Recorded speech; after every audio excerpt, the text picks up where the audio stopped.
Oui. Attendez, ça va se remettre. C'est bon? Vous avez Oui, démarré? oui, Oui. c'est bon, ça a démarré. Bon, je démarre à partir des phalanges libanaises. Les Occidentaux souvent ont détesté ce terme ou cette expression parce qu'ils ont pris les phalanges espagnoles et ils ont mesuré tout le monde avec la même mesure. Et souvent, les écrivains, journalistes étaient de la gauche de l'Occident. Il n'y avait pas de droite pour faire la différence. Donc, tout ce qui n'était pas socialiste ou communiste, ils considéraient raciste. J'ai bien travaillé sur le sujet quand j'étais en France encore. Pour nous, Phalange, c'est un bataillon qui se compose de 3 compagnies. C'est une unité militaire avec des armes légères pour bouger facilement. Ça a été créé en 1934. Il y avait un besoin pour le Liban, parce que si vous travaillez sur le Liban ou la société libanaise, vous savez qu'on est maintenant 18 religions et rites présentes dans le Parlement, mais on est 21. Il y a encore 3 ou 4 qui sont pas assez nombreux. Et après l'indépendance, après la fin de la Première Guerre mondiale, la France était qui a pris le Liban comme protectorat. On n'était pas colonisé. Il y avait le Oui, Liban et le Vietnam qui étaient protectorats. Donc même avant la croisade, on fait partie de l'alliance avec l'Italie et la France, toujours. Ce qui nous a donné notre indépendance relative des Ottomans pendant 4 siècles. On a commencé à voir les années 20, entre 23 et 27, des troupes des musulmans, sunnites et chiites, qui attaquaient les villages des chrétiens dispersés sur le périphérique du Liban. Mais il n'y avait pas une organisation pour aller aider. Donc, quand il y avait des gens un peu motivés, ils partaient, mais ce n'était pas organisé. En 1934, à la création du parti Kataeb, qui est phalange libanaise, oui, on a commencé à organiser. Bon, c'était difficile. Le fondateur Pierre Ismail, le grand-père, il a commencé à travailler sur la partie pauvre des chrétiens maronites, pas la haute société, parce qu'il y avait deux parties pour les intellectuels et la haute société maronite chrétienne. C'était comment c'était de Bchar al-Khouri, on va dire, il appelait le groupe parlementaire, comme ça, si j'ai traduit un peu. Et il y avait celle d'Émile Eddé, qui était à un moment président pendant l'occupation, la colonisation, s'appelait Parti pas nationaliste dans le vrai sens, pas nationaliste extrémiste, patriotiste, pas nationaliste.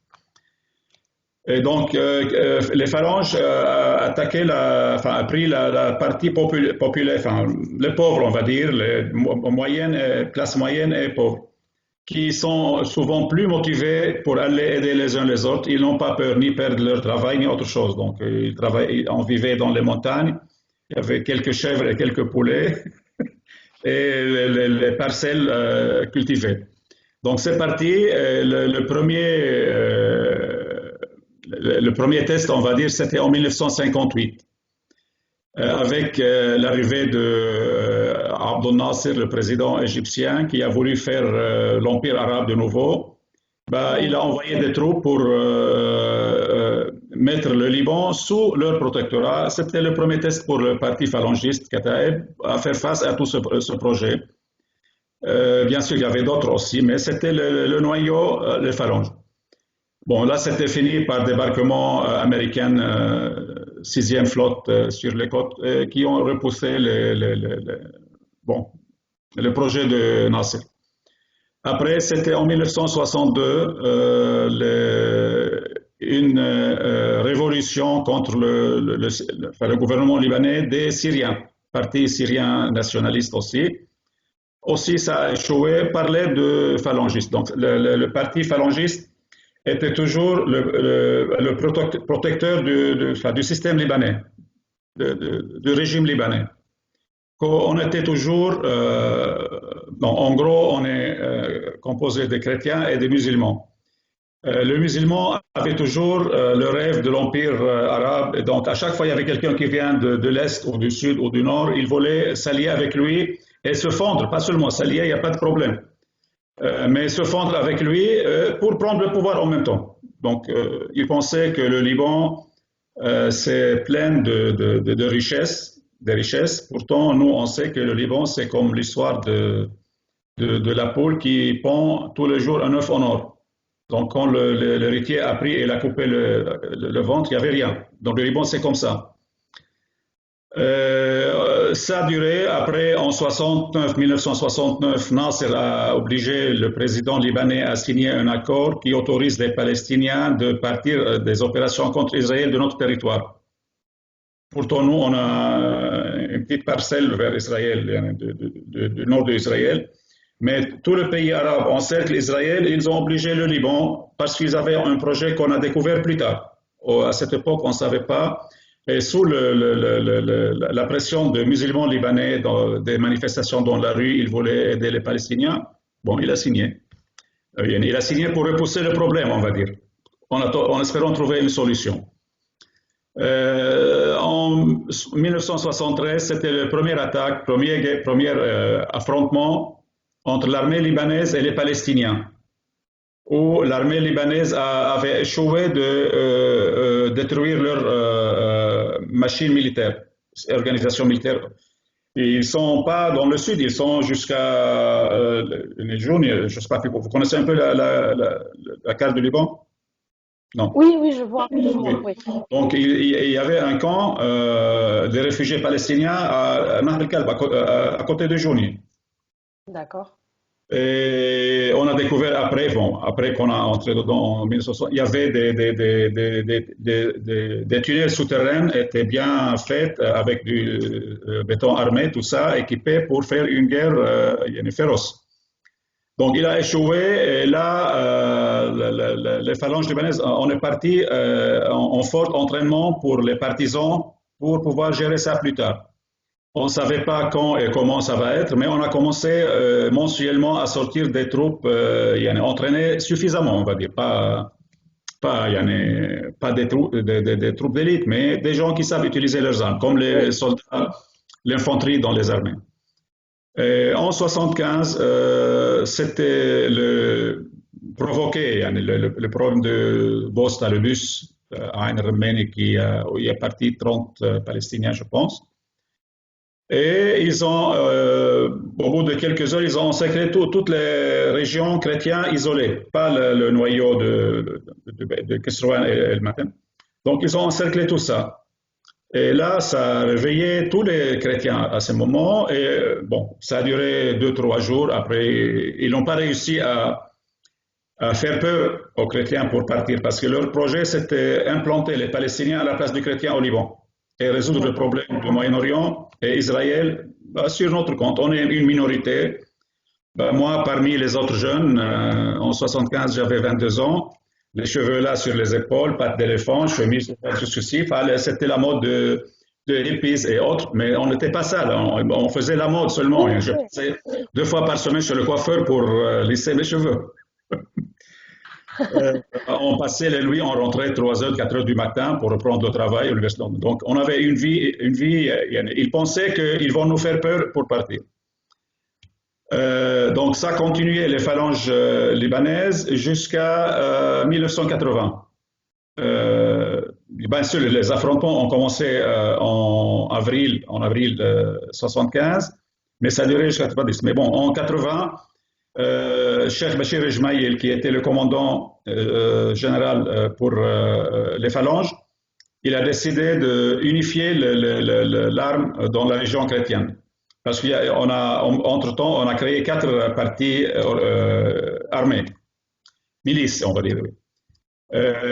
Bien sûr, avec tout ce désordre et les frontières, il y avait toujours des combats jusqu'à cette époque.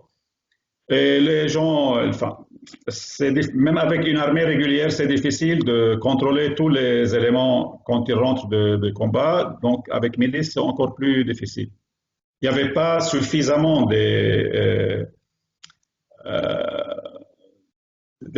sections comme les polices militaires. Il n'y en avait pas assez pour attraper tous les petits voyous, on va dire. Donc, il a décidé de unifier les armes sous un commandement qu'on a appelé les forces libanaises, pour ne pas obliger les autres à s'inscrire comme kata et phalangistes.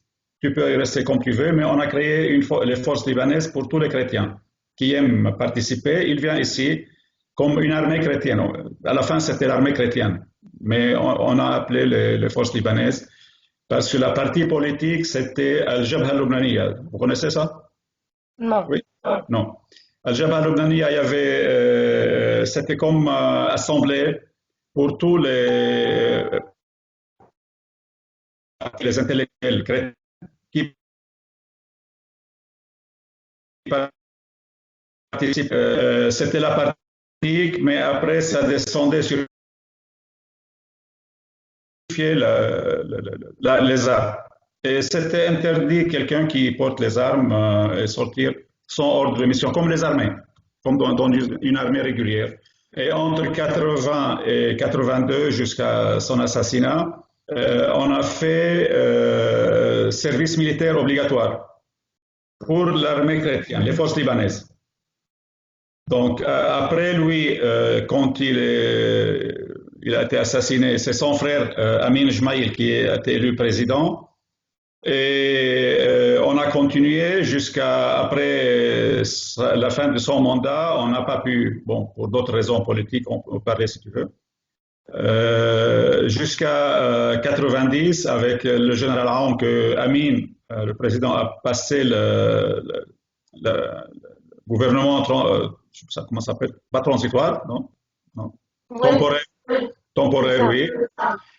Qui a déclenché une guerre, il a appelé les libérations, mais il n'a rien fait, donc il n'a pas essayé d'avancer. C'était nous, l'armée chrétienne, qui a mené, on va dire, 80% de cette guerre, parce qu'on était bien entraînés, bien armés, munitions, tout, on avait tout ce qui est moderne. Que l'armée libanaise, c'était sur le budget du gouvernement central, bon, qui n'ont pas travaillé, bon, c'est autre chose, c'est politique interne. Il n'a pas réussi à faire quelque chose contre l'armée syrienne. Il se retournait après contre les forces libanaises. Il a fait Harb al-Ilgha, ce qu'on a appelé la guerre de l'élimination. L'objectif, c'était éliminer les forces libanaises. Il a fait un accord avec les Syriens. S'il arrive à contrôler toute la région chrétienne, il sera élu président. Il n'a pas réussi non plus. Parce que même les gens qui ne voulaient plus porter les armes ou qui étaient déjà, on va dire, vexés de la longueur de la guerre, ils ont repris leurs armes pour défendre la résistance chrétienne, qui date de 1400 ans, 14 siècles. Après, Aoun, il est parti en France. Et le commandant en chef pour les forces libanaises était mis en prison pendant 11 ans. Il est sorti en 2005. Et on a repris le travail, on va dire, politique. On n'est plus armé officiellement. Oui, mais j'ai lu de Samir Jaja, j'ai lu son livre, Les 3 vies de Samir Jaja. Oui. Il a fait un gros livre avec je crois que c'est une journaliste libanaise, et du coup j'ai lu son livre, c'est très intéressant. C'est très compliqué comme histoire, très très compliqué, mais c'est très intéressant. On résume ça, si tu veux, on est une minorité active. Parfois je fais des fautes en français. Hein. Oui. Bon, tu peux corriger. Ne montre à personne. Ça veut dire, il n'y a pas la guerre, on travaille. Il n'y a pas de travail ici, on se déplace pour travailler à l'étranger et revenir ici, construire ici. On a toujours eu une vie au niveau supérieur à celle de l'Europe, dans le confort, dans la train de vie. Il n'y a rien qui s'arrête, même avec le confinement, il y a toujours des boulangeries, des magasins, des fruits et légumes, tout ça ouvert 24 heures sur 24. Maintenant, les restaurants ne sont pas autorisés pour le Covid-19, mais pendant les fêtes, Noël, Nouvel An, donc ça tourne 24. Donc tu arrives, tu manges chez quelqu'un à 9 heures, tu passes chez un autre pour prendre le chicha au café ou autre. Après, à 2 heures, 3 heures du matin. Vous étiez au Liban? Vous êtes venu au Non, Liban? jamais, j'aimerais bien. Non, Bon, bah, une fois le Covid-19 fini, bah, si tu veux, j'aimerais beaucoup. oui, Ah, j'aimerais beaucoup, ouais. on organisera, enfin, oui. Donc, ce qui fait que même pendant la guerre militaire entre 75 et 90, les musulmans, quand ils voulaient passer leur soirée, ils venaient chez nous à Jounier ou là, le matin, Sahel le matin, pour passer leur soirée et rentrer chez eux. Il y avait toujours des passages pour les gens qui ne sont pas armés. Même maintenant, on le voit dans les restaurants. Il vient de Beyrouth, ouest, Beyrouth al-Gharbi, côté ouest, et nous, côté est, ça a été nommé comme ça, pour passer leur après-midi, leur week-end dans les restos dans notre région, et ils rentrent chez eux. Donc, ils ont des restos là-bas, mais ils ne vont pas là-bas parce que c'est la façon de côtoyer les uns les autres, ça dérange les femmes, les filles, même en famille, hein, oui. Bon, c'est entre parenthèses une blague, c'est mon frère, il était le responsable pour PepsiCo pour l'entretien des machines de remplissage. Il avait des chiites avec lui, le groupe de Hezbollah. Là, c'était il y a 3-4 ans, maintenant il est à la retraite. L'autre, il lui a dit, il avait toujours peur de venir dans notre région. Il demandait, on fait oui, tu peux aller, personne ne te regarde même. Mais avec ma femme et mes filles, ben, tu vas, ils vont pas se rendre compte que tu es là.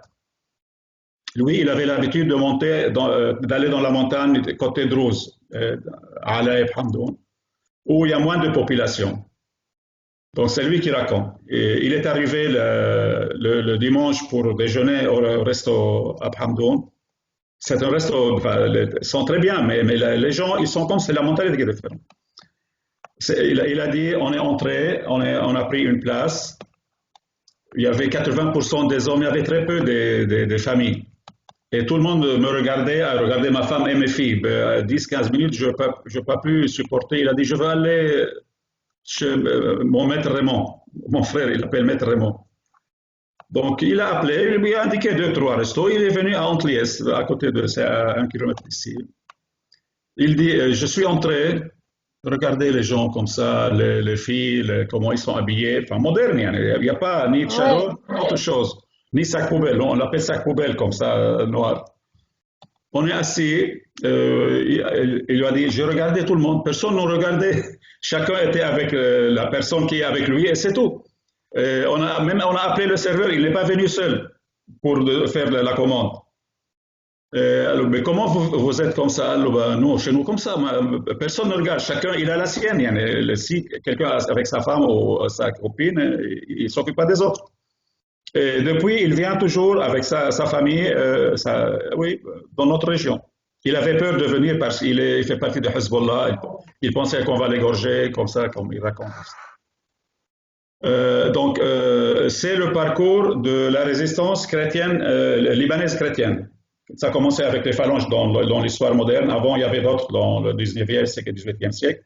Mais le 20e siècle jusqu'à maintenant, c'est phalanges et forces libanaises. Bien sûr, il y a encore un peu de la partie des phalangistes, les personnes un peu plus âgées que moi, qui n'ont pas voulu changer parce qu'ils se côtoient, ils se connaissent.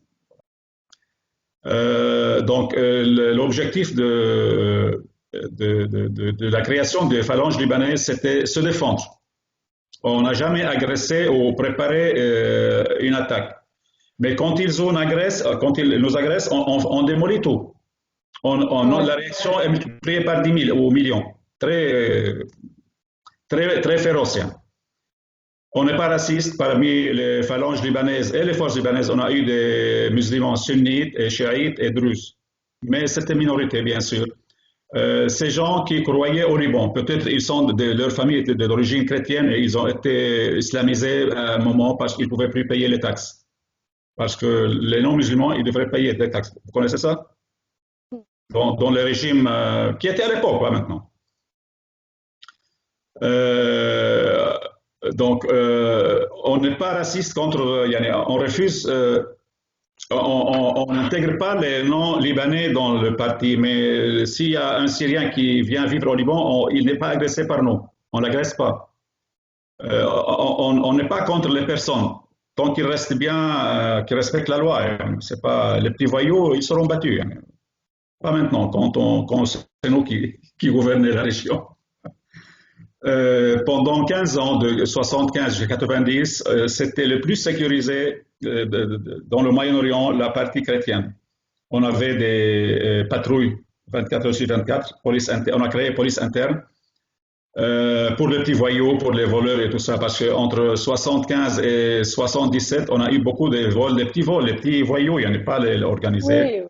Il fallait les arrêter, créer des... Parce que là c'est lui qui est attrapé, il est battu sur le champ. On n'emmène pas pour le juger, pour montrer aux autres comment il sera traité. Ouais.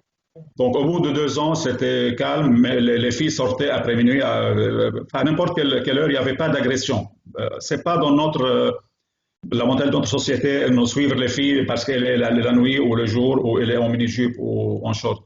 Ça n'existe pas. On n'a pas tué, suivant la carte d'identité comme ils disent sur nous. On n'a jamais tué quelqu'un parce qu'il est musulman ou druze ou autre. C'est eux qui l'ont fait, c'est les Palestiniens qui l'ont commencé. Je te raconte, mais il y a des documentaires qui sont faits par des Français qui parlent de ça, comment ils faisaient les conneries, mais comme les Palestiniens étaient soutenus par le monde arabe, le monde musulman et les régimes socialistes dans le monde, parmi la France et l'Italie.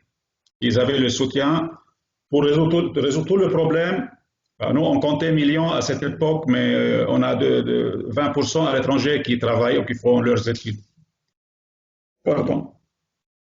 Il disait, là, on peut faire peur, on va tuer un peu, et les autres, ils vont partir, ils seront récupérés par la flotte américaine et française, et les mettre ailleurs, et on prend la place. Donc, ils faisaient tout. On a eu même, il y avait des partis, une partie des chrétiens qui soutenaient les Palestiniens, avec la gauche plurielle, on va dire, socialiste, communiste, Baas, Nasser, tout ça. Ils ont été tués sur leur barrage à eux. Ce qui a été tué par les phalangistes et les forces libanaises après, phalangistes plus, c'était pendant le combat. Là, ils massacraient tout. Il y avait très peu de survivants quand il y avait un combat. Mais après, c'est fini, c'est fini. Je ne veux pas dire qu'il n'y avait pas de bêtises, mais il n'y avait pas des ordres d'assassiner.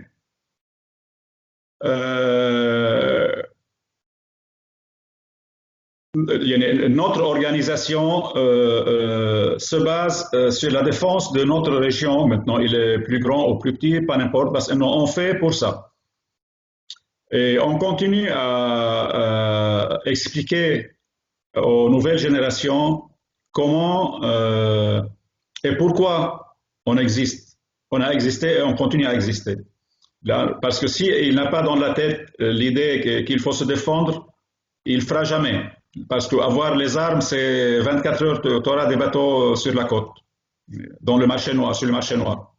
Oui. Parce que les pays développés, ils ne vont pas pour les milices ou les partis, seulement au gouvernement. Donc, mais s'il n'est pas prêt dans sa tête, il ne fera pas. Les entraînements, c'est par les scouts, par les groupes de randonnée, tout ça, c'est l'entraînement physique, il n'y a pas besoin d'armes pour ça. Moi, j'ai participé depuis 1975 jusqu'à 1990. Et après, je suis parti en France pour suivre ma femme et ma fille. J'avais une fille qui était hospitalisée en France pour une transplantation du foie. Et c'était au début financé par les forces libanaises parce qu'on a fait un régime sécurité sociale pour toute la région chrétienne. Et entre autres, il y avait, s'il y a besoin des opérations à l'étranger, surtout c'était en France plus qu'ailleurs. On avait fait notre contact avec les hôpitaux. Ça, c'est nous personnels. Une fois on a eu le dossier, qu'est-ce qu'il fallait là-bas et combien il faut, je l'ai transféré aux services concernés, les services de santé, et qui m'ont fait le chèque. Et voilà, j'ai envoyé ma femme en 89 avec la fille. Et après, j'ai suivi après la fin de la guerre d'élimination menée par le général Aoun. En Oui, mars, un an et demi après, mars 90, j'ai suivi ma femme et ma fille avec mon fils, en pensant qu'on va passer de venir faire une deuxième opération après une troisième. Donc, j'ai commencé à travailler là-bas et c'est ça que je suis resté là-bas 23 ans. d'accord. Juste une question. Vous m'avez dit, quand je vous ai contacté sur LinkedIn, vous m'avez dit que les forces libanaises, c'était pas d'extrême droite, comme ça s'entend en France. Donc, du coup, vous entendez quoi par là?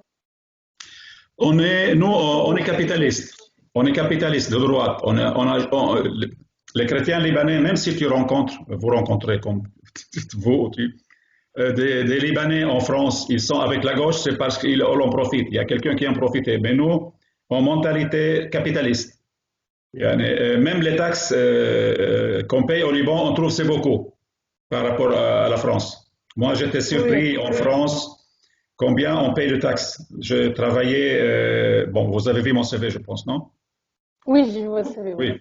Donc, j'ai travaillé les 2 dernières années freelance. Alors, on m'a parlé de taxes qu'on paye, mais bon, si tu l'as jamais fait, tu n'imagines pas. Donc, j'ai facturé à AGF 700 euros par jour. Bah, quand lui, enfin, le premier entretien, combien vous voulez? Combien? Je ne sais pas. Bah, c'est la première fois que je travaille freelance là-bas. Vous payez combien pour le directeur de projet? Il m'a dit, 700, on commence par 700 euros par jour. Moi, j'ai voulu sauter de la joie. Ça fait 14 000 par an, par mois. Bon, d'accord, on commence par ça. Et quand j'arrive à la fin du mois, je présente les factures. J'ai eu 5 800 et qu'il me reste après 4 800 pour payer, pour moi, parce qu'après, il y a les taxes. Donc, c'était hallucinant pour moi. Payer 65, à peu près 67% de taxes générales, de tout. Et ici, il n'y en a pas ça. On n'arrive même pas à 30% pour les tranches élevées. Donc, et les gens râlent parce qu'on paye, on considère que c'est parti dans l'air, il n'y a pas de retour. Enfin, donc on est capitaliste de droite, pas de gauche, mais pas l'extrême. On avait D'accord. ce qu'on appelait Harras al-Arz, les gardiens du cèdre, qui étaient de l'extrême droite. Dans leur doctrine, ils disaient, pour mériter la nationalité libanaise, il faut tuer un Palestinien, sinon tu ne le mérites pas. Là, c'était de l'extrême droite. On était toujours, il y avait, avant 75, il y avait des sunnites et des chiites et des druzes que je connaissais ici avec les phalanges. D'accord, parce que nous, en France, si quelqu'un est du Rassemblement national ou d'extrême droite du Front national, c'est quelqu'un qu'on dit qui est patriote, nationaliste.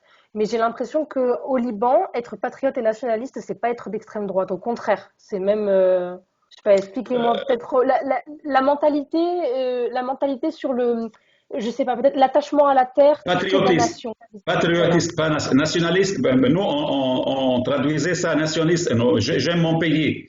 Après, quand je suis une fois là-bas, j'ai compris, non, c'est patriotiste. Je dis, mais j'aime ma nation. À la fin, c'est comme ça dans la langue.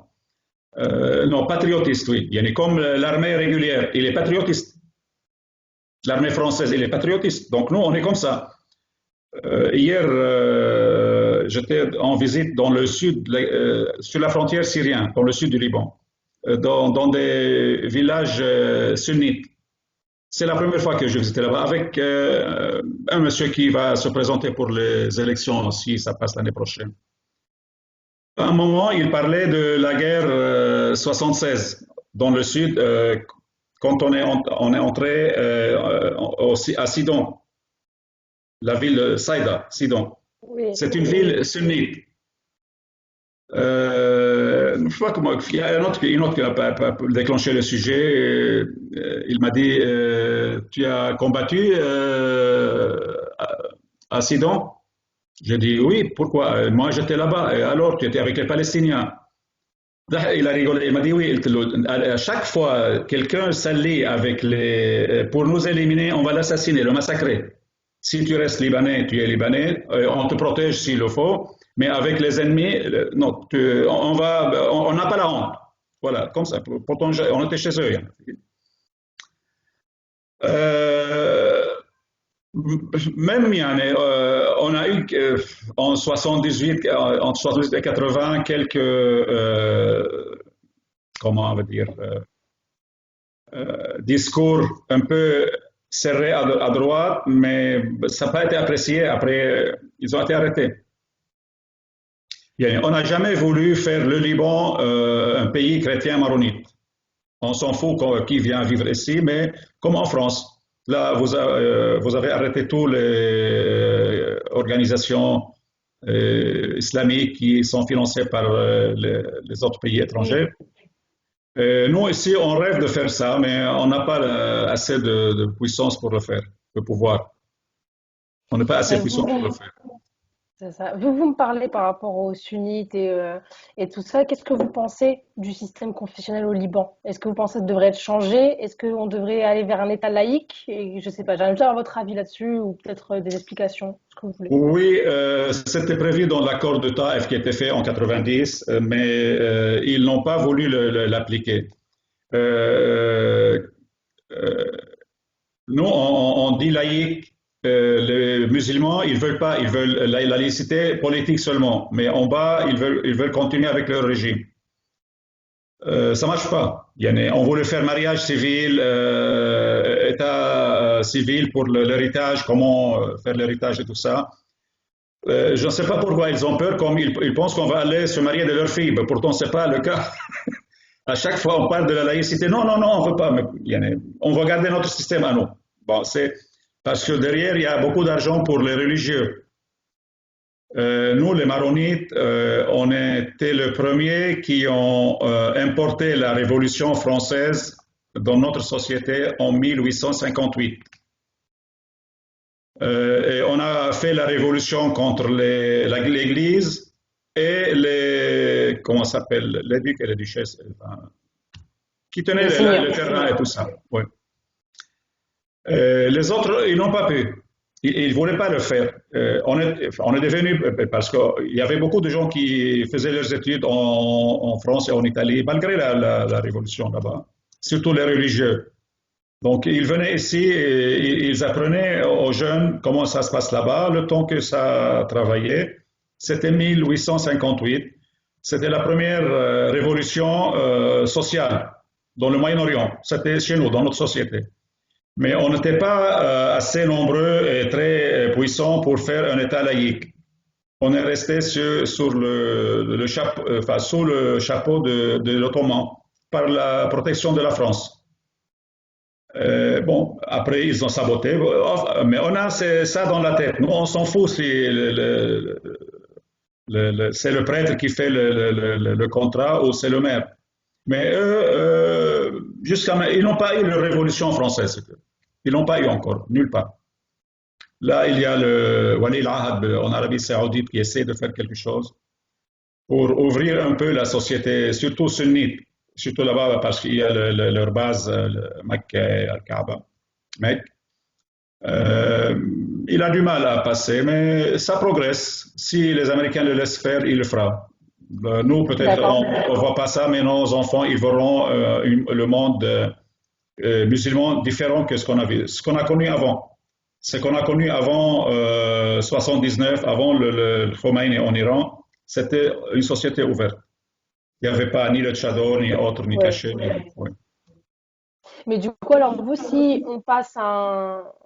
si au Liban, ça passe un État laïque et pas un système confessionnel, vous, les forces libanaises, vous soutenez On ça est pour, oui. Mais du haut jusqu'au bas, pas seulement politique.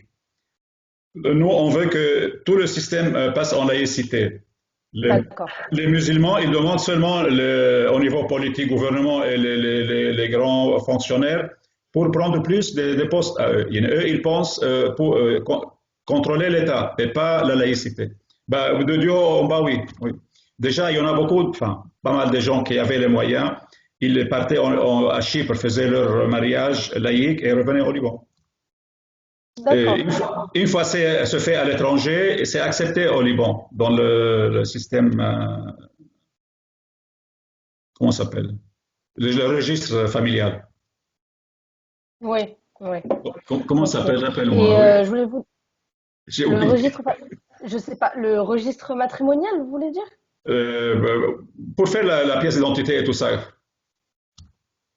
Le registre civil, non? Civil, ouais, dans l'état Euh, civil, oui. Donc, ah, c'est accepté, mais ils ne font pas ici, c'est tout. d'accord. Je voulais vous demander, alors vous habitez en France du coup depuis combien de temps? Pardon? Vous habitez J'ai en France, excusez-moi, vous habitez en France depuis combien de temps? 1990, le 23 mars 1990. D'accord. Donc du coup, je me permets de vous demander, est-ce que vous votez en France quand même? Bien sûr, je vote en France et quand je suis au Liban, je vote au consulat.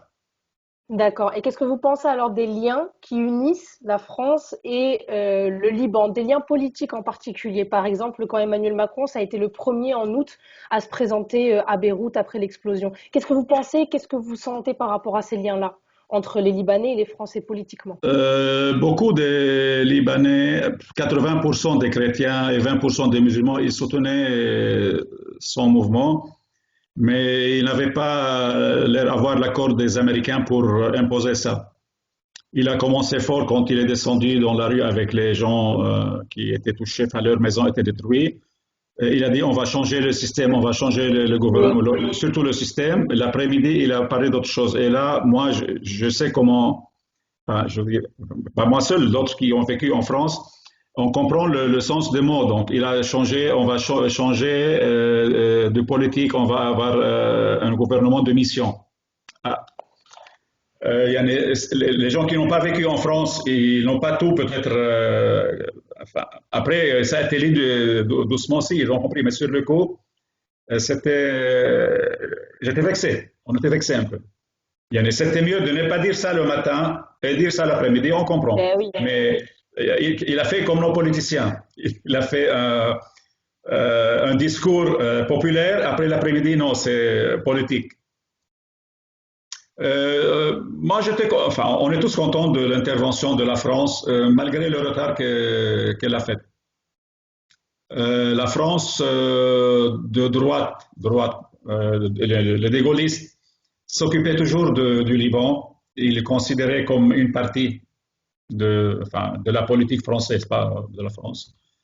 Et quand la gauche a gouverné la France, ils soutenaient les Palestiniens pour le mettre à notre place au Liban. Ça, les Français, ils ne le savent pas parce qu'ils ne voient pas les infos sur le Liban. Et pendant les affrontements, les 15 ans de guerre entre nous et les Palestiniens, ils avaient des aides de la France et de l'Italie, comme aussi c'est la gauche qui était en Italie pour leurs blessés, et nous, on soignait nos blessés ici sur place. On n'avait pas le soutien. Il n'y avait que Israël qui nous a aidés, pas soutenus. Elle a accepté de nous vendre les armes. Là, c'est proche, on a 150 km à faire dans le bateau, au lieu d'acheter de l'Europe de l'Est ou je ne sais pas où. Et parfois, on demandait des munitions et on payait plus tard. Donc, ils avaient accepté ça. C'était la seule enfin, qui a accepté de vendre, pas aider. On n'a pas eu des aides. Après 84-85, on s'est organisé mieux, il y avait de l'argent pour acheter les matériels sophistiqués, le Starlight System, l'amplificateur de lumière pour vision de nocturne et les fusils sniper, tireurs d'élite et tout ça. Les antiballes, anti-éclat, les casques légers Oui. en composite. Et même les vestes, hein, au début. Moi, vous avez tout vu ou seulement une page? Parce que j'ai une page sur les vétérans d'artillerie. Vous l'avez vu? Ah non, non, j'ai pas vu ça. Donc, on montait nos positions d'artillerie dans les montagnes, pas ici, parce qu'il fallait défendre où il y avait l'agression. Et on montait avec les habits qu'on avait. Il n'y avait pas les équipements sur le marché pour l'acheter. Chacun achetait ses besoins. Donc j'ai eu une veste militaire, mais c'était pour l'été. J'ai acheté d'un soldat de l'armée libanaise. Je le portais, j'étais comme ça fier, j'avais une veste, mais ça protégeait de rien. J'avais trois, quatre piles en dessous.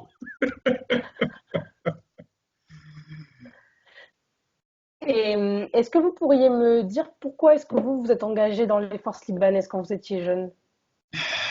Qu'est-ce qui... C'est notre société, si tu veux. C'est notre mentalité. On refuse d'être soumise. Donc, j'étais gamin, moi, je suis de modèle 53. Je suis né en 1953. Donc, quand on a eu la guerre en 58 contre Abdel Nasser, l'unification du monde arabe, moi, j'avais 5 ans, mon frère, il avait 2 ans et demi. Je me souviens bien, ça m'est revenu en 83, quand je suis parti dans le sud du Liban. Euh, je suis en train de penser, mais pourquoi je suis venu ici, moi? J'ai défendu la région. Ça suffit que chaque région. Non. Mais j'étais motivé pour aller où il y a la guerre encore. Après, je me souviens avec ça flash, parce que mon père, en rentrant, il n'y avait pas une raffinerie en Syrie pour le pétrole. Donc, on transportait l'essence et le mazout, le gasoil, du Liban vers la Syrie. Et en rentrant en 58, il avait vu les douaniers libanais étaient égorgés dans la rue.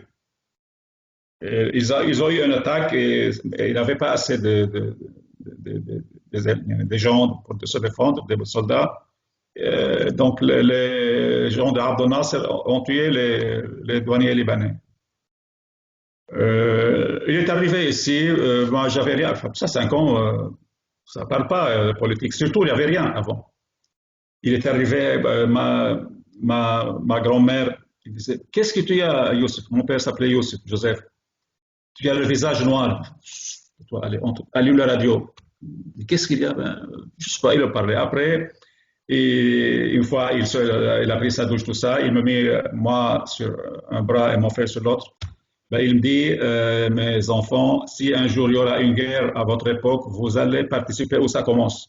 Vous n'attendez pas que ça arrive jusqu'à vous parce que vous serez perdant. Ça travaille dans les consciences après, hein, tu ne sais pas pourquoi. Nous, pourquoi? Ici, notre région, c'est la banlieue nord de Beyrouth, Matne Shmele, si tu connais un peu là ça. Il y avait de Nahr el-Kalb, il y avait ils avaient encerclé le Grand Beyrouth par la petite ceinture et la grande ceinture qui partait de Nahr el-Kalb jusqu'à Damour. Donc, comme Palestiniens, parti syrien, communistes, parti syrien, là, j'allais dire, il y avait leur quartier général pour tout le Moyen-Orient à 300 mètres d'ici. Les chiites, 2 camps palestiniens. Après, ils partaient camps palestiniens à l'est de Beyrouth. Jusqu'à là-bas, les Druzes. Ils ont commencé après 73 à sortir dans la rue avec leurs armes, faites des conneries, des bêtisiers, embêter les gens, on est là, nous on est les forts. Jusqu'à un moment, je passais plus dans le centre de Jaledi. Je sortais de l'autoroute pour entrer ici, je prenais les petites routes pour ne pas les rencontrer. Ça te remonte la haine, tu le détestes. Et des Palestiniens et des chiites, c'était ici. Mais dirigés par les communistes chrétiens, hein, il y avait des chrétiens avec eux, c'était pas 100%, donc il y avait 25-30% des chrétiens avec la gauche. C'était les orthodoxes souvent qui appartenaient à l'origine à la Russie, et comme elle est devenue communiste, ils sont allés à gauche. Là, les revenus capitalistes, ils ont quitté la gauche. C'est les histoires des minorités partout. Je ne dis pas que nous, on est les anges ou l'ange Gabriel, mais on était Plus, il y avait personne qui s'occupait de nous. Même la France, elle nous soutenait quand il y avait vraiment invasion complète. On était envahi complètement. Mais pour les petites choses, il n'y avait rien, comme elle est la France, l'Italie et les autres les pays occidentaux. Donc, ça a duré de 80, enfin, début 74 jusqu'à avril 75, quand ça s'est explosé. Et là, nous, on a pris nos positions ici dans c'était village encore. Maintenant, c'est une grande ville. Il y a 40 000 habitants à Jalil. Mais eux, ils sont plus nombreux que nous. Ça a commencé le premier affrontement 13 avril, deuxième fin mai à peu près. Et après l'été, ça a continué. Et là, ils ont commencé à sortir et à faire des tirs sur des gens. Ils ont tué plusieurs personnes. Il y a un, le cousin de ma mère, cousin maternel à ma mère. On a des amis de Zala, c'est à côté. Ils passaient sur la route principale où il n'y avait personne. Il y avait un accord, on laisse les routes principales pour que les gens passent. Ils ont tiré sur 10 personnes. Ils l'ont sorti de leur voiture, placé sur le mur et les mains en haut comme ça et tiré sur leurs mains. Et après, les communistes, ils ont arrêté 3 voitures à 5 heures du matin qui sortaient pour aller travailler. Ils ont pris pour les liquider. Au bout de 3 semaines, on a eu, enfin, je suis en train de faire la chronologie de ce qui s'est passé ici, parce que ça a commencé ici, les deux premiers combats qui ont changé la suite de tout le reste.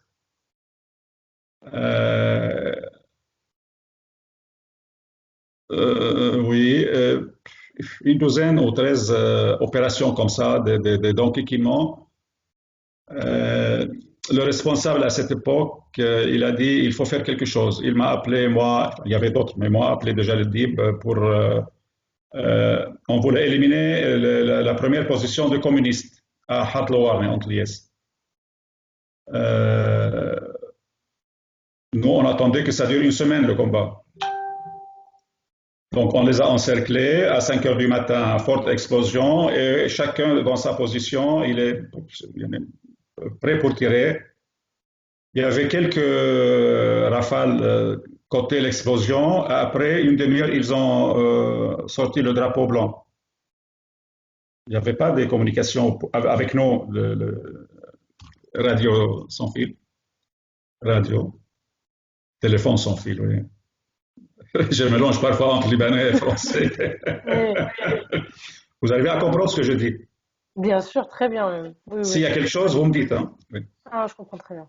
Euh, on attendait, ben, c'est bizarre. Pourtant, ils avaient des Palestiniens, il y avait des chiites avec eux. Et on a sorti 90 combattants de chez eux, les mains sur la tête, après la chute.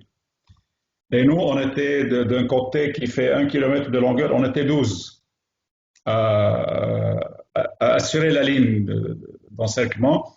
Bien sûr, de l'autre côté, il y avait un peu plus. On n'avait que mitraillettes. Et ils avaient mortier, ils avaient lance-roquettes, le B-7 anti-char et les moyennes, enfin, d'Oshka, des HK, l'équivalent de mitrailleuses. À 8 heures, ils nous envoient quelqu'un pour dire c'est fini, on peut descendre. C'est fini le combat. On était heureux, mais on n'a rien compris. Bon, à la fin, ils se sont rendus, ils ont été envoyés dans une grande salle à Antliès. C'était là dans la matinée. L'après-midi, on a appelé les gendarmes pour les amener dans leur région, en dehors de notre militairement communauté, on va dire, qui n'était pas encore assurée. Là, c'était, je pense, le 12. Bah, j'ai des vidéos que j'avais créées sur ça. Bon, je vous envoie les liens. Oui, Oui. Après, si tu veux, il y a des choses que j'ai mis en français, je pense. On passe la vidéo et je t'explique qu'est-ce que ça veut dire en français. d'accord. 24 heures après, c'est déjà le DIP.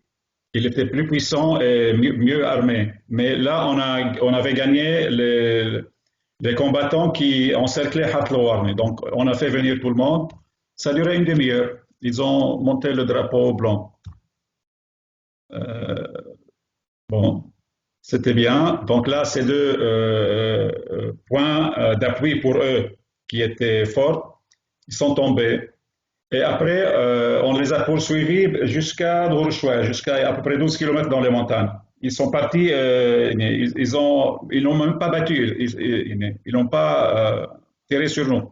Ils couraient pour partir. Derrière, on a fait tomber Mokhayyam Dbaye, qui étaient des Palestiniens chrétiens. Et après, on a poussé vers Tal Zatar, qui était un camp principal pour eux, où ils avaient des mitrailleuses hydrauliques. Ils montaient, ils tiraient avec un périscope et ils le descendaient. Ça, on n'a pas pu le détruire parce que c'est petit, donc tu tires dessus, le temps que tu te rends compte qu'il tire, que tu vises, il descend. On l'a vu après, une fois, ils sont partis. Donc, c'était fin décembre 75, la région du Matan était bien nettoyée des Palestiniens et leurs alliés. Et là, on a gagné, on a libéré, on va dire, gagné les combattants, les phalangistes qui, chaque point, il fallait encercler. Et la montée enfin, les autres chrétiens qui étaient entre gauche et droite, ben, ils ont vu qu'il vient nous tuer. Donc, ils sont passés avec les phalanges. Et c'est comme ça que le parti a grandi. On était dans tout le Liban, 10, 12 000 à peu près, qui sont prêts pour aller faire la guerre, des militants. Le parti faisait 80 chrétiens, oui. Phalangiste, oui, phalangiste. Oui, d'accord.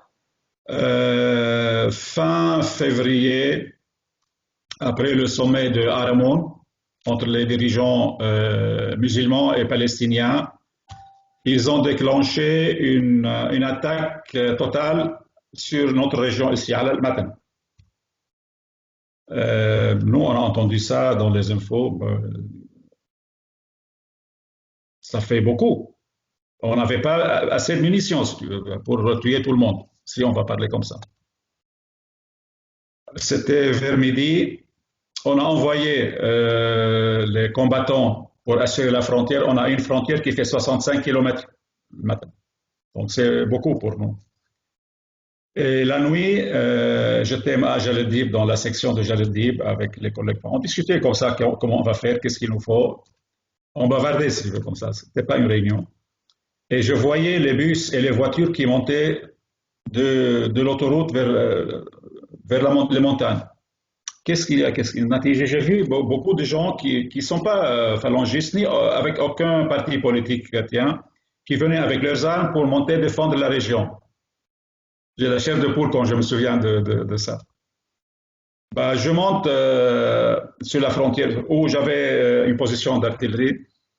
Qu'est-ce qui se passe là? Ils m'ont dit il y avait beaucoup de gens qui sont venus, ils nous demandent de les distribuer.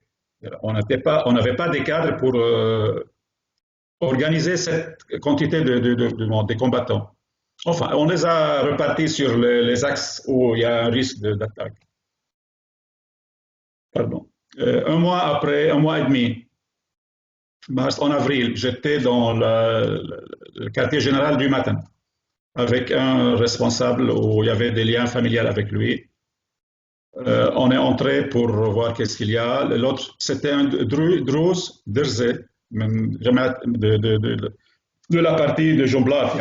C'est une région spéciale à eux. Mais il est phalangiste. Il a commencé avec le Cheikh Pierre.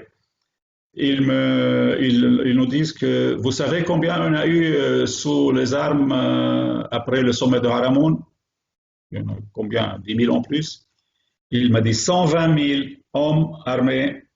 Ils sont venus pour nous soutenir ici.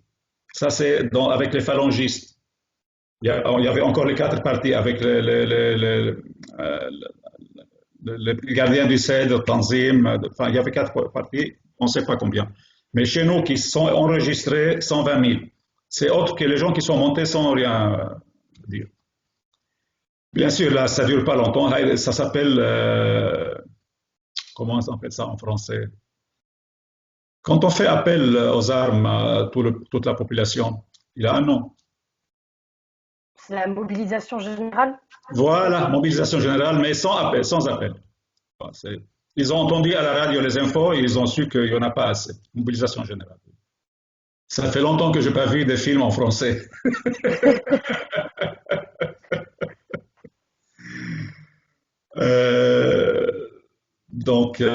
On a repoussé l'attaque.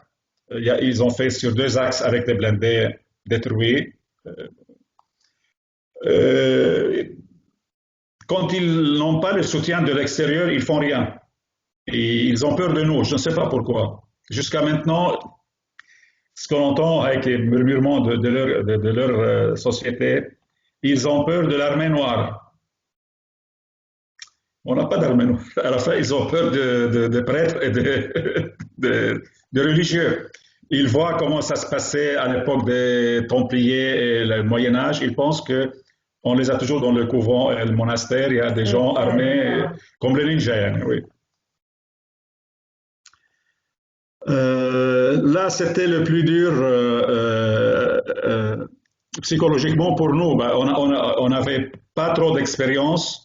On a appris un peu sur l'État. On a eu le b.a.-ba de la guerre. Il n'y a pas beaucoup de choses. Par exemple, moi, j'ai eu moi et le groupe qui était avec moi, une petite formation pour l'artillerie qui a duré 2 journées pour la position, les cartes et les calculs, et 2 demi-journées et 2 journées pour comment manipuler le canon, ouvrir, fermer, le petit entretien. Après, il fallait partir seul, il fallait à chaque fois réfléchir comment faire. Il y a une auto-formation, on va dire. Et comment choisir la position aussi, c'était à nous d'imaginer en 3D, est-ce que le bus passe ici, est-ce qu'il y a un contre-feu sur la position, non. Est-ce que ça risque de tomber chez nous ou passer dans la vallée choisir une bonne position, pas très exposée. Mais j'ai une question. Qu'est-ce qu'on vous disait à vous, les jeunes qui faisiez la guerre comme ça? Qu'est-ce qu'on vous disait? On vous disait qu'il fallait quoi? Il fallait libérer le Liban, il fallait faire la guerre pour vos frères, il fallait quoi? Chasser les Syriens du territoire? Qu'est-ce qu'on vous disait pour vous motiver? C'était quoi? Non, non, c'est pas syrien. Non. On disait notre présence est en danger. Ou on va accepter de vivre soumis, comme il faisait avant. Payer les taxes. On se souvient des histoires de nos grands-parents. Quand ils nous disaient à l'époque des Ottomans, le chrétien était interdit de marcher à droite. Ils le font marcher au milieu de la route. Vous savez, les routes, c'était en V, et les bêtes marchaient au milieu. Et il y avait les bus et tout ça. Donc, pour le milieu, ils marchaient au milieu avec les animaux. Ou ils marchaient dans la mer à la fin. Et si ta femme plaît à un musulman, il peut la prendre. Et ta fille aussi, est-ce que tu veux ça ou tu fais la guerre? C'est tout. Il n'y avait pas besoin de beaucoup de discours. Ils sont là et en gros, c'est ce qu'ils ont fait dans les villages qui l'ont attaqué, qui étaient dans les extrémités, qui étaient loin du cœur. Ils ont envahi le village, ils ont pris les femmes et les filles otages pour eux et ils ont tué les hommes. C'est tout. Il n'y a plus rien. Les Palestiniens, vous voulez dire? Oui, les Palestiniens, oui, oui, oui. D'accord. Donc en soi, est-ce que c'est un petit peu une guerre de religion ou vous appelleriez pas ça comme ça? Non, ils ont essayé de convertir ça en religion. Les musulmans libanais, ils voulaient en profiter de la présence des Palestiniens pour prendre le pouvoir. C'est tout. Mais à la fin de la guerre, là, c'est en parenthèse, il parlait le président du Parlement, son adjoint, c'est un chrétien. Il disait en 92, quand il n'y avait plus les Palestiniens, étaient déjà partis, il voulait faire intégrer les milices, on va dire, dans l'armée libanaise. Ils ont demandé à Samir Jaja combien t'en as? 20 000, 21 000 personnes entre soldats et il y avait tout ce qu'il fallait, hein, le 4 sections, alimentation, transport, communication, commandement, tout ça. Il a dit, et c'était fini. Les journalistes, là, il passait il y a 2 mois, au bout de l'année, en janvier. Et pourquoi? Il a dit, parce que nous, tous les autres, ils comptaient 3500 combattants. Donc, on ne pouvait pas prendre 20 000 pour 3500. Et on a arrêté le projet. Pour dire, donc, 80% de ma génération, ils ont entendu les histoires de leurs grands-parents, comment on était traité à l'époque des Ottomans, quand on sortait de notre Liban, quand on partait à Beyrouth, ou Tripoli, ou à Damas, quand ils sortaient dans les villes. C'était pas les soldats, c'était monsieur tout le monde qui tu marches à droite, passe à gauche au milieu pour marcher dans la mer. Et personne, enfin nous on n'aime pas vivre comme ça. Ça, la France a essayé en 1860 de nous transporter en Algérie parce que était loin pour venir ici à notre secours parce qu'on a eu des massacres sur une partie des régions chrétiennes entre les Druzes et nous étaient soutenus par les Ottomans. On est toujours têtus. Donc, il augmentait les taxes jusqu'à un moment où, quand tu as 2 chèvres et 4 poulaillers, tu ne peux plus payer. Donc, on se révolte. Donc, le temps que la flotte française arrive jusqu'ici, ça avait déjà passé la moitié des massacres. Ils ont proposé à notre cardinal de l'amener là-bas, personne n'a accepté, tout le monde a refusé. Et en 1975, les Américains et les Anglais ont parlé avec le président Sleiman Frangi, qui était à l'époque, de nous amener en Californie où on veut. Non, non, ici on reste. Et on est là. En 2014, il y avait un entretien sur la télé libanaise avec un cardinal irakien. Bon, je te résume ça pour donner une idée. Il disait, lui, il était en 75-76 et il était jeune, simple prêtre, mais il était le secrétaire pour la région chez lui. Et bien sûr, il écrivait, il documentait et il était présent dans les réunions. Il a dit, on avait toujours peur pour vous. Et le cardinal de cette époque, il a envoyé, avec l'accord de Saddam Hussein, 3 missionnaires pour parler avec vos dirigeants chrétiens et politiques, pour vous ramener chez nous. Il y a de la terre non fertile, il y a beaucoup de choses, il y a les moyens et on sait que vous êtes bien travailleurs. Ils ont refusé. Ils ont dit, si on n'arrive pas à rester ici, c'est pas la peine d'aller vivre ailleurs. Bon, c'était comme ça, comme il a dit lui. Et il a dit, à chaque fois, il y avait une grande attaque sur votre région, on ne dormait pas la nuit. À la fin, vous êtes toujours là et nous, Daesh nous a balayés du jour au lendemain avec un coup de balai. Il y avait 2,5 millions de chrétiens en Irak. Tap, tap, ils sont partis. Parce qu'ils ne portent pas les armes. Bon, ça, c'est l'histoire de la région. Peut-être je suis parti loin du sujet principal. Non, pas du tout, pas du tout. Je vous écoute, c'est intéressant. Mais je vais vous demander du coup, vous aujourd'hui, alors déjà, comment est-ce que ça se fait que vous soyez relations publiques à Paris, si je peux enfin, juste savoir un peu comment est-ce que vous en êtes arrivé là. Vous étiez militant au parti et vous êtes monté petit à petit, c'est ça? Ou pas du tout? Nous, si tu veux, on n'est pas militaire ou politicien. On est la conception des milices, c'est pas comme l'armée ou l'État. On vient, on prend les armes parce qu'on est déjà convaincu par ça. Et oui, je suis monté, oui. Je fais des bons discours aussi. Hein. J'ai rassemblé dernièrement les anciens combattants des artilleries. Je vous envoie les liens, vous regardez après. Quand c'est un texte, tu peux le traduire direct par Google. Quand c'est une image, tu peux copier. Bon, enfin, on fera si tu veux. Si tu as besoin d'autres Skype, il n'y a pas de problème. Du coup, ce que je voulais savoir, c'est vous aujourd'hui, qu'est-ce qui fait que vous croyez en la cause des forces libanaises? Je crois dans notre société qui doit vivre tranquille. Mais c'est pas histoire, Yannick. Je suis un militant libanais chrétien. Avant, c'était Jmaïl, maintenant Jaja. Si j'aurais un siècle encore de vie, il y aura d'autres personnes, je m'en fous. On fait pour que la doctrine de la société, pourtant c'est utilisé pour les militaires doctrine, la philosophie de comment Oui, vivre reste en continu et garder une partie enfin, un peu de contact avec les anciens pour montrer aux jeunes, voilà, ces gens-là, c'est grâce à votre existence, c'est grâce à ces gens et leurs camarades ailleurs. Mais là, c'est une partie. Euh, je- écoute, mon père, il était poète aussi, poète populaire, يعني, مش, c'est pas académique. oui, je comprends. Il était aussi patriote, très patriote, oui.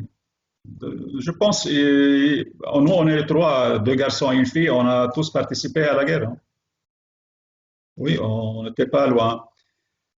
En 75, moi, je suis très influencé par les idées de mon père. Euh, le premier affrontement en avril 75, quand je suis arrivé, c'était un dimanche soir, j'arrive. Qu'est-ce que tu fais encore là? Pourquoi tu n'es pas avec tes camarades?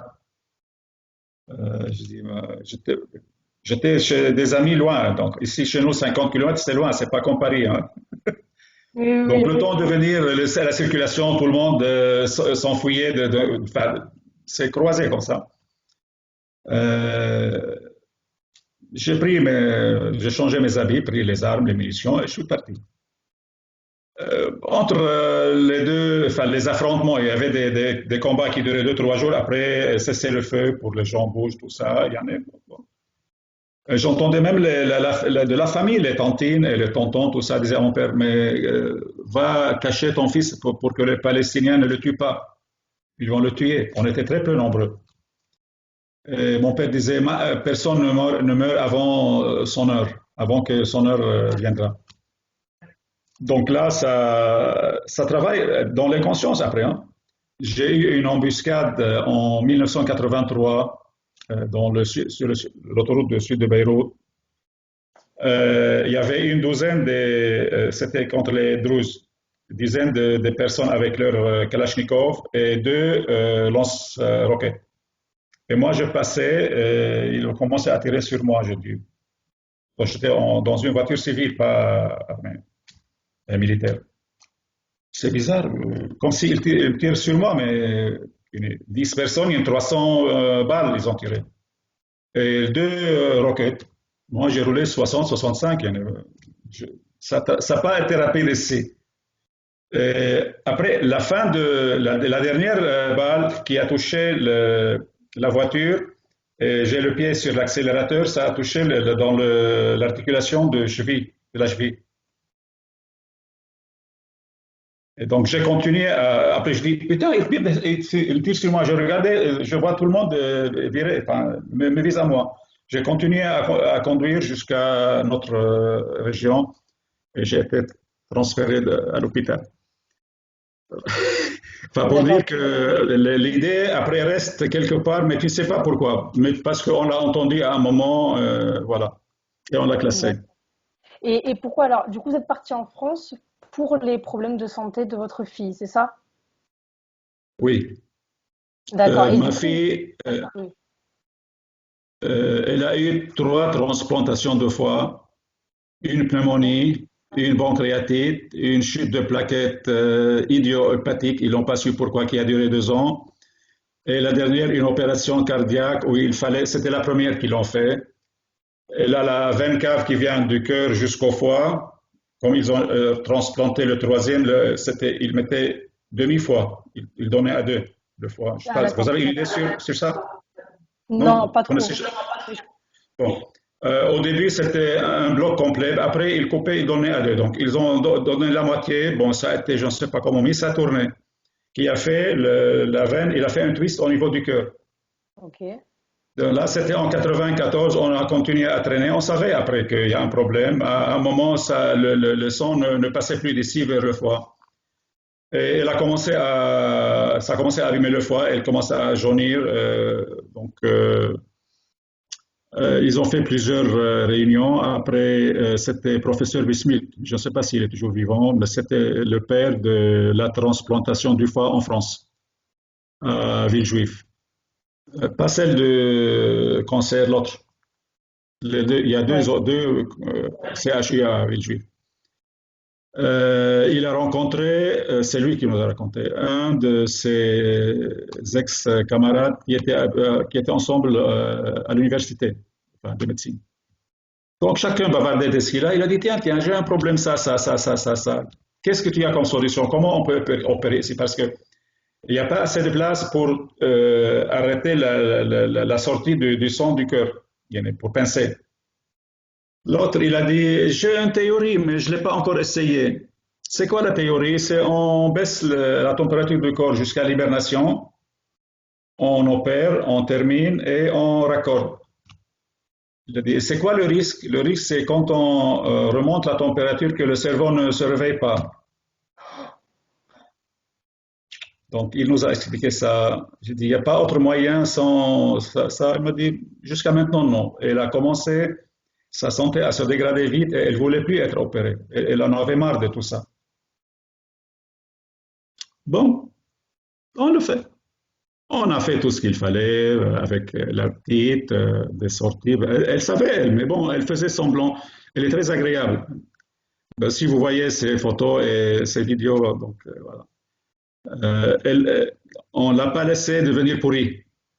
Donc Bon, la c'est bien. discipline, c'est la discipline et la maladie, c'est autre chose. Ils l'ont opéré comme ça, mais au lieu de 4 heures, ils ont mis 7 heures. Nous, on pleurait, on a dit oui. On pleurait, ça tombait non contrôlable, incontrôlable. Après, ils sortaient, on a réussi comme ça. Bismuth et l'hôpital, c'est à Palaiseau du Pont, de la Pente, Je connais pas. à la donc professeur. Non, je connais pas, je ne dis rien. Attendez.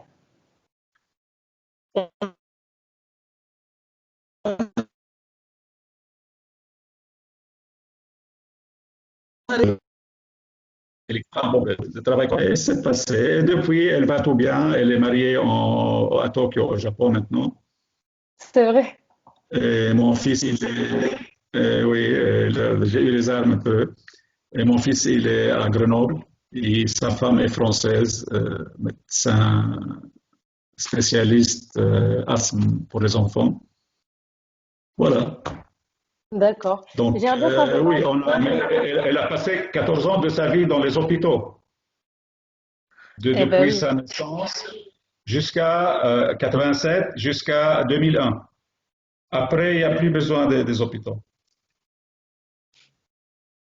Je veux commencer à D'accord. J'aimerais écrire. bien savoir ce J'ai que vous quelques... pensez de la politique. Attendez. Excusez-moi, allez-y. je vais commencer à... il me reste 2 chapitres à écrire sur l'artillerie, enfin l'histoire de l'artillerie, et après je commence à écrire son histoire à elle, son parcours à elle, notre parcours avec elle, dans les hôpitaux, les opérations, tout ça. Ah, c'est beau, c'est bien. Je voulais vous demander Oui, vous disiez? ce que vous oui, je voulais vous demander ce que vous pensiez de la politique française. Alors, je vais pas de vous demander pour qui vous votez, mais juste éventuellement ce que vous pensez de la politique française, De ce que vous droite. pensez. Vous m'avez demandé, je vote de droite, malgré leurs Vous conneries. votez droite ou extrême droite? Non, non, de droite. Non, on n'est pas Droite, les extrémiste. républicains. Républicains. Oui, enfin, c'était Chirac et Sarkozy. Et Macron, non, je ne croyais pas trop à lui, mais après j'ai compris que les Français voulaient punir la gauche et la droite parce qu'ils faisaient des projets qui ne sont pas réalisés. Là maintenant, on explique aux Libanais de faire comme les Français. Il faut punir vos partis politiques, gauche ou droite, pas n'importe, pour les obliger à dire non, faire comprendre non, nos partisans peuvent partir ailleurs. Ils ne sont pas cloués à nous. tu D'accord. Et vois. Même, qu'est-ce que vous pensez de Marine Le Pen? bah, écoute, moi quand je l'entends, j'imagine les gardiens du cèdre chez nous, hein, c'est la même chose. C'est quoi les gardiens du Cèdre? Vous pouvez m'expliquer? Celle qui disait pour mériter la nationalité libanaise, il faut tuer un Palestinien. Ah, c'est eux, d'accord, d'accord. Euh, enfin, il y a un problème dans le système français qui a fait créer des aides aux Français et Françaises pour se reproduire. Bon, j'utilise le terme pas très sympathique, pour faire des enfants que les Français n'ont pas fait, mais les autres en profitent. Et moi, ça me dérange. Moi, j'habitais à Maniléa, moi, dans le 78-114, D'accord. les Yvelines. Je voyais comment les gens partaient pour avoir des aides. Les Palestiniens ici faisaient comme ça. Les musulmans, ils faisaient 8 et 10 enfants, hein. Que moi, mon père, il a fait 3. Donc, avec 3, on peut vivre bien, mais avec 8, on mange que du pain. Tu vois. Oui, oui, bien sûr. Et ça me dérangeait. Non, nous, on paye les taxes pour que le pays progresse, pas pour le distribuer aux abrutis. Donc, il ne sait pas, on peut lui faire une petite opération, il ne fait plus des enfants, il peut continuer à faire du sexe autant qu'il veut sans reproduire. Et quand je parlais avec, il y avait en face de ma maison l'adjoint maire qui était communiste. Il dit, mais non, on en a besoin. J'ai dit, besoin de quoi? Des abrutis. Mais je comprends, vous donnez ça, il y a des gens qui le méritent, mais là, il ne prend pas la nationalité française. Vous savez ça? Non? Vous Non, savez? Les non. Algériens, Marocains, ils ne prennent pas la nationalité française. Ils restent sur carte de séjour. Oui, oui. Oui. Pour ne pas être obligés d'aller dans l'armée française. Ils en profitent de tout et après ils partent chez eux. Alors, moi, je peux rentrer, je suis chez moi. Non, j'ai pas. Mon fils, il a fait le service qui était réduit à un moment, à l'époque de Chirac. Mais Mais si j'ai une question, si vous pensez comme ça par rapport à l'immigration, ce que je peux comprendre, pourquoi alors du coup vous votez pas Marine Le Pen? Parce que Marine Le Pen, elle est plus dure sur l'immigration que Emmanuel Macron ou que les Républicains ou que d'autres. moi, il y a des idées sont irréalisables. Hmm. Il y en a- Si les Français font des enfants, il n'y aura plus de place pour ces gens. Il y en a- Oui, Tu sais, dans la nature, il n'y a pas de vide. S'il y a une espèce qui disparaît, il y a d'autres qui viennent à sa place. Et c'est pareil pour les humains. Si vous avez travaillé sur le cycle des civilisations, ça commence comme ça. Une société pauvre qui commence à travailler, à faire des enfants, à grandir, à avoir plus de puissance, pouvoir militaire, elle fait le top. Comme l'Empire romain, l'Empire oui, d'Ottoman, les Assyriens et les autres, les Perses. Après, on a le confort, on arrête de faire des enfants, on prend des esclaves, on prend les voisins. Après, on tombe parce qu'ils sont plus nombreux que nous. Donc, si la France arrête de prendre des immigrés, au début, moi, j'ai discuté un peu chaudement avec nos amis les Français. Mais pourquoi vous prenez tout ça, Jean? Il y a un professeur qui s'occupait de ma fille à l'hôpital. Il dit, et tu penses qu'il y a un Français qui va balayer les trottoirs? Je lui dis, pourquoi? Mais il est bien payé. Mais non, il ne fait pas. Chez nous, ici, c'est pareil. Nous, on prend les Syriens qui venaient d'Ethiopie ou avant de Philippines, qui travaillaient, qui font le petit boulot. Donc, c'est une société qui monte, après, ça va descendre. Alors, avec la mondialisation, c'est moins raide, moins rude. Je ne suis pas contre elle, mais je ne sais pas pourquoi les Français ne l'apprécient pas. Mais si elle est moins agressive, je pense, dans ses projets, elle pourra plus réussir. d'accord. C'est quand les Mais prochaines c'est élections bien, au Liban? ça a fait de M. Chirac, vous regardez les Guignols avant, non? Oui, bah oui, oui, Donc, avec mon père, entrer oui. en scène, il faisait la galibette, les pieds dans l'air, et il marchait sur ses mains. Et PPDA disait, Monsieur le Président, qu'est-ce que vous faites? Je fais ce que je veux. Comment ça? J'ai gagné à 82%. Mais oui, on n'est pas une république bananière. Depuis quand on gagne le président en France comme ça? Je ne sais pas si tu te souviens de ça. Oui, oui, je me Ça rappelle. illustre bien la situation, hein. Même la gauche a donné complètement à Chirac pour ne pas laisser passer le Front National. J'avais des amis au premier boulot en 90-92 du Front National. Euh, ils sont sympas, mais à part leurs idées,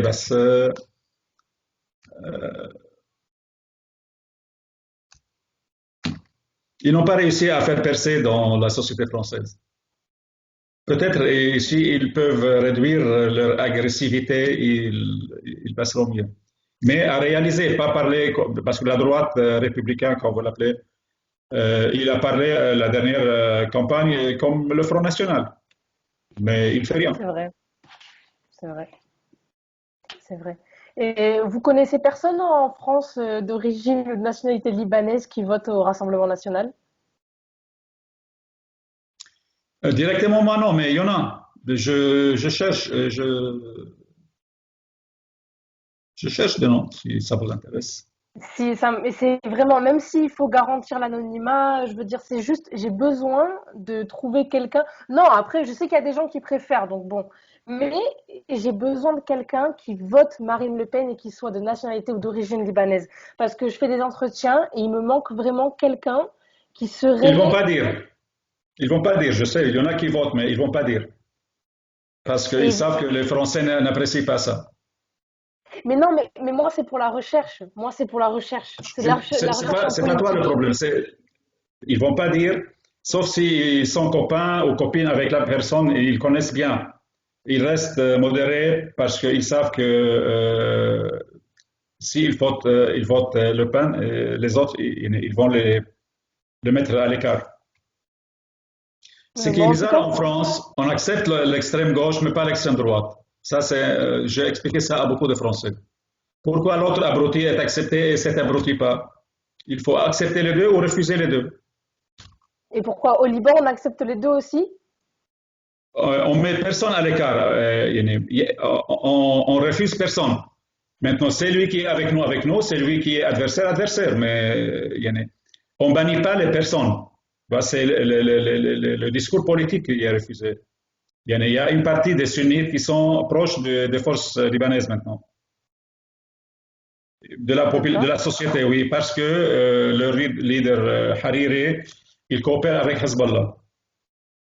Donc, ils sont acceptés. C'est la personne, il y a pas, on n'est pas, on n'a pas de haine personnelle. Avec les Palestiniens, si, c'était un étranger qui vient prendre notre place.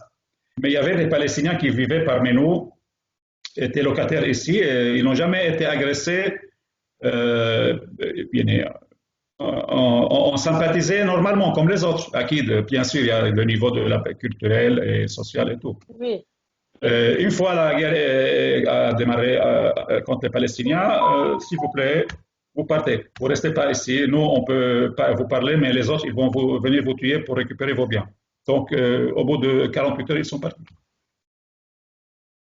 Bien sûr, ailleurs, enfin, il y avait toujours des bons et des mauvais, mais en général, ils ont été avertis pour quitter la région. Et pourtant, c'était des Palestiniens chrétiens, pas les musulmans. Les musulmans, ils sont partis avant le déclenchement de tout ça. D'accord. C'est quand les prochaines élections au Liban? Législatives ou présidentielles? Je ne sais pas comment L'année ça se passe. prochaine, 22 les deux, parlementaire et D'accord. présidentielle. D'accord. Et les forces libanaises, elles vont présenter un candidat? J'espère pas, mais je pense oui. D'accord, ok. Et bon, bah, c'est tout. Peut-être que vous avez. Pour l'instant, j'ai beaucoup de matériel à traiter. Vous m'avez dit beaucoup de choses. Mais, mais non, mais écoutez, je vais Mais reprendre, je vais reprendre tout ce qu'on a dit déjà. Je vais tout. Vous pouvez m'envoyer les vidéos dont vous m'avez parlé? oui, vous pouvez m'envoyer la vidéo après?